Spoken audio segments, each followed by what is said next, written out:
Assalamualaikum warahmatullahi wabarakatuh. Bertemu lagi dengan channel Arif Sang Pencerah. Untuk malam ini ada sebuah kisah di situ ya.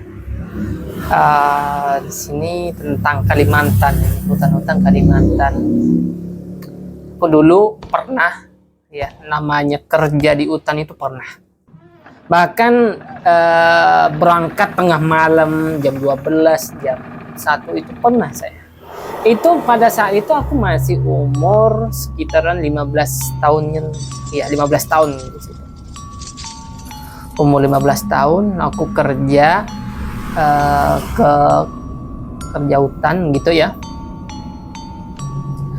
Biasa di suatu ketika itu kan sekitaran jam berapa pada saat itu, hari apa ya?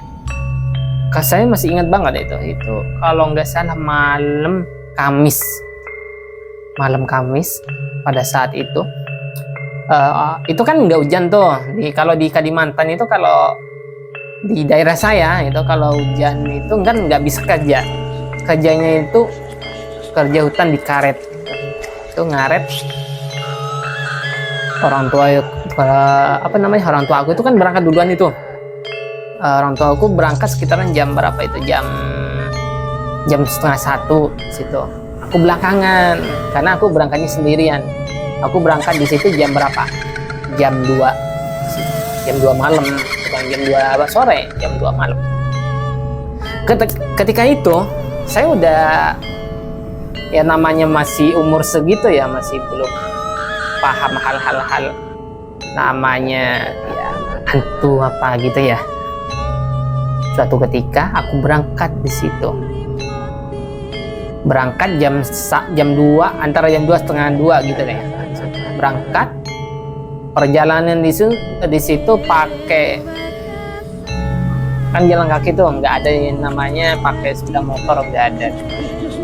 Sekitaran jam setengah 2 aku berangkat jalan kaki, nyampe ke sana hampir 1 jam di situ.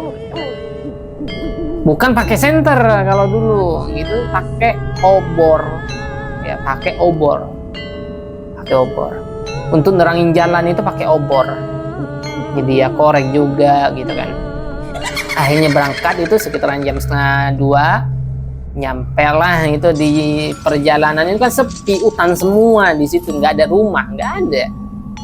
Cuman di situ nggak ada binatang buas di situ. Ya paling kalau ada ya kayak musang, ya ular, burung itu ada, masih banyak. Akhirnya nyampe lah tuh satu tempat yang namanya itu di kebon. Di perjalanan gitu kan, mau nyampe di kebon itu udah terasa ada bau.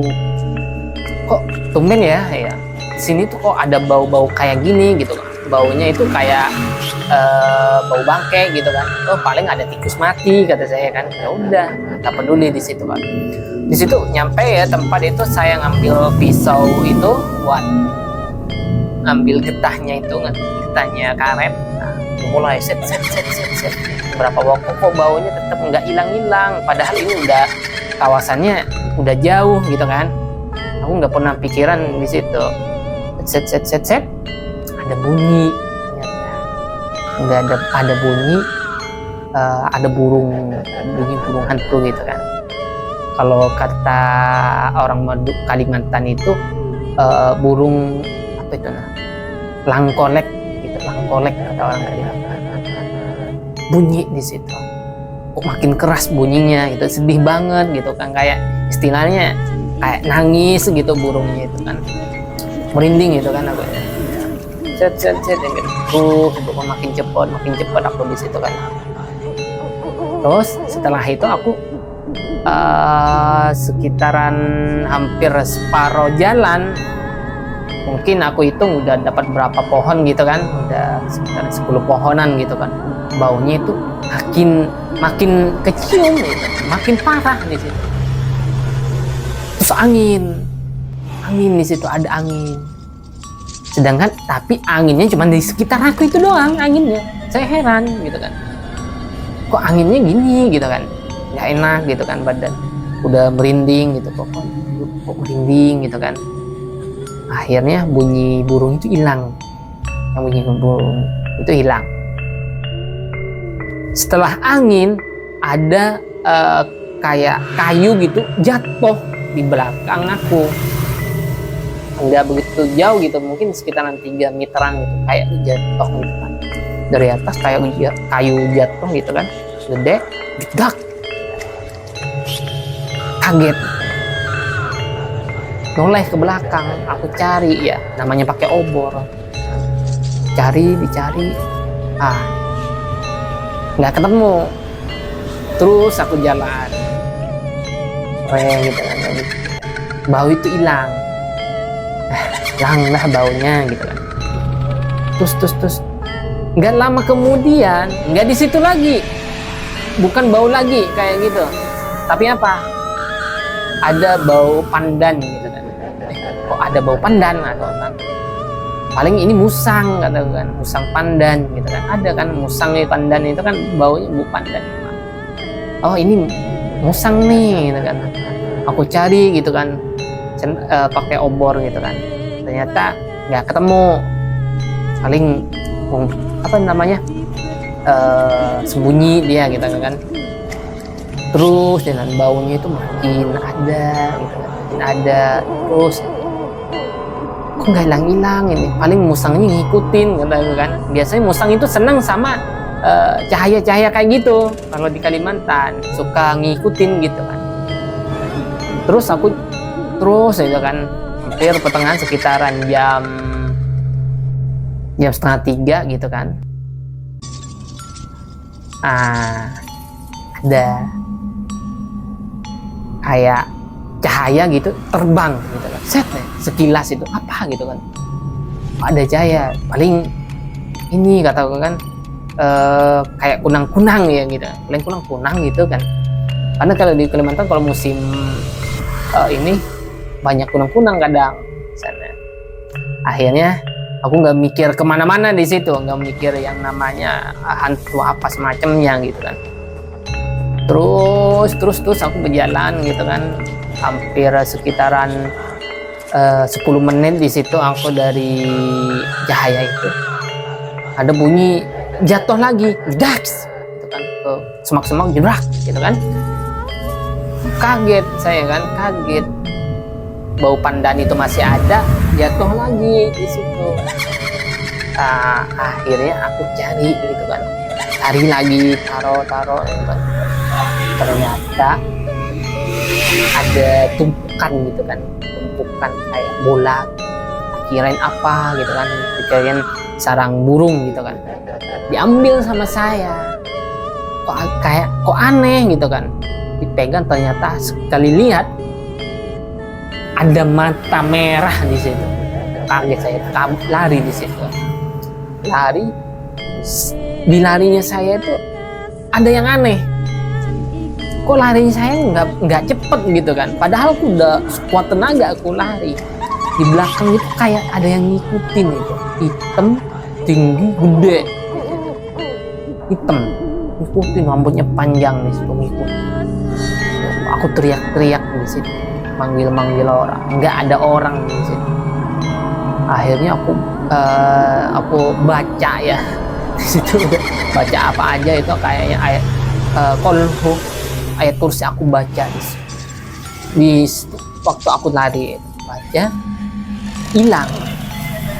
Akhirnya hilang itu, yang ngikutin itu hilang, tapi aku tetap lari di situ. Larinya itu bukan lari ke rumah, lari ke tempat bapak saya itu yang lagi noreh itu, lagi motong, lagi ituin, karena agak jauh dari sana. Ketika nyampe ke sana, mungkin sekitaran berapa meteran doang itu tuh, ada bunyi nangis di situ. Saya lebih kaget lagi, oh ini kuntilanak itu kan. Saya tahu bunyi kuntilanak kayak gini nih, kuntilanak lagi nangis di situ. Oh, gemetar gitu. Karena kata orang Kalimantan itu kalau kuntilanak itu ada bahasa itu yang namanya adalah gitu kan, bahaya katanya. Kamu baca itu, bilang itu, dia kabur gitu kan. bilang gitu kan, paku kondur gitu kan, kata orang itu kalau paku kondur lari, paku kondur beneran di situ. Makin jauh bunyi nangisnya. Aku diem di situ, udah nggak mau ngelanjutin, udah takut, diem di situ. Diem nunggu subuh, nunggu adzan subuh di situ. Udah aku merindingnya, udah takutnya gemetar gitu kan, nunggu adzan subuh. Ya Allah, kapan ini adzan subuh selesai? Itu kan nyampe itu. Istilahnya kalau udah adzan subuh udah tenang gitu kan. Akhirnya nyampe lah di situ adzan subuh. Aduh, ya Allah, tenangnya gitu kan. Seakan-akan udah terlepas lah segala ini keibuannya, ketakutan saya itu ketika adzan subuh. Ternyata aku degel di situ ya. Bukan aku nerusin itu, aku kan bawa sarung aku dibuka, dibuat lama, dibuat ini alas. Saya tidur di situ sampai pagi. Ketemu sama orang tua aku, ketahuan saya tidur, ditanya, kenapa kamu tidur di sini? Bukannya kamu kerja? Alasan aku apa? Obor saya mati, nggak bawa korek. Terus di situ aku tadi bilanglah cerita bahwa aku disamperin ini, gitu kan. Kayak kepala, ada matanya, terus gede, ada kuntilanak. Aku bilang seperti itu. Terus orang, lain kali udahlah, gitu kan. Kamu nggak usah berangkat sendiri, gitu. Kerja sama bareng aja di situ kalau kamu takut. Iya, gitu kan. Kalau di sana itu di Kalimantan itu kerja, kita masih kecil itu udah dididik untuk dewasa, dididik untuk mandiri, gitu kan. Alasan orang tua itu biar nanti ketika udah dewasa, udah berkeluarga, jadinya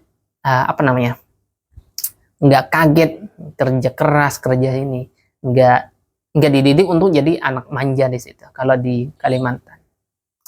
Oke, cuman ini aja ya yang aku ceritakan karena masih banyak sebenarnya cerita-cerita karena mumpung waktunya sudah malam banget sebenarnya. Soalnya tadi mau ngonten awal-awal nunggu teman, katanya mau ceritain kisahnya. Oh ya, nggak apa-apa ya, ditunggu sampai jam segini. Akhirnya aku mutusin untuk konten sendirilah gitu kan. Oke, jangan lupa di subscribe ya teman-teman. Kita lanjut lagi ke video-video selanjutnya tentang kisah-kisah yang lebih menarik atau nggak menarik. Oke, assalamualaikum warahmatullahi wabarakatuh.